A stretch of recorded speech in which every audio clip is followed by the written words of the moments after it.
What's happening, everyone? You're on the Empire with me, Dave, and we're taking a look at the latest open world stealth 'em up from Ubisoft with the release of Ghost Recon Wildlands. The premise of this one is fairly simple. You're an elite counter-terrorist operative known as a Ghost.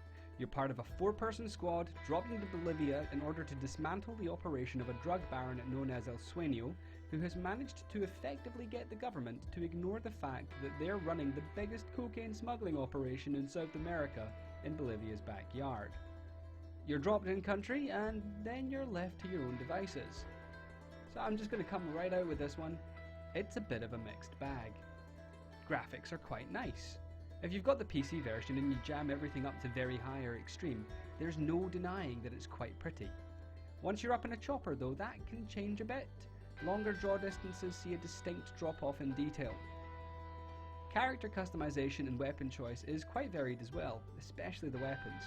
There is a veritable encyclopedia of modern day weapons that you can pick up from the map, or from fallen opponents. Only the ones that get collected from the weapon crates in game get added to your loadout, however. The gunsmith mode adds a nice touch, breaking down all the pieces of your weapon, and if you've got an itch to scratch there, it might be what you're looking for. The story is little more than Bolivia needs a dose of freedom, American style. Sure, your ghost squad will prattle out one-liners about not upsetting the locals, but the fact that you're effectively running a terrorist unit in a foreign country might leave you scratching your head at that one.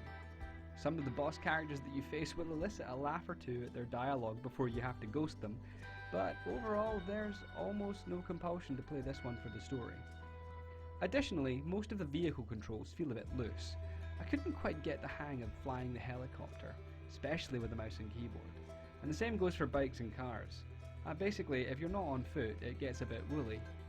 Combat is one of the areas that this game excels in. Gunplay has a distinctly satisfying feel to it.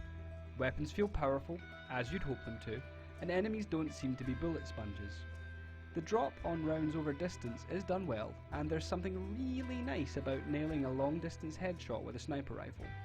I think it's one of the strongest parts of this game. The multiplayer is done well, and in my mind is the primary reason to play through this game. Quite simply, it's a great game to play with your mates.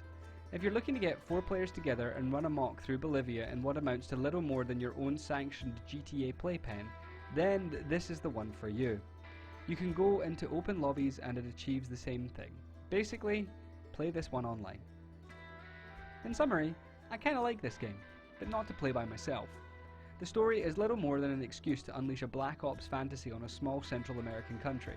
There's nothing particularly compelling about the story that made me keep going back to it for single player, but as soon as one of my mates suggested playing this for the evening, I'm jumping into the game faster than I can say yes. I'm going to give this one a 7 out of 10. It's a solid, big, fun with mates game that will provide plenty of entertaining hours if you play it socially, but I can't really find a reason to go back and play it by myself. Thanks for listening. This was Dave.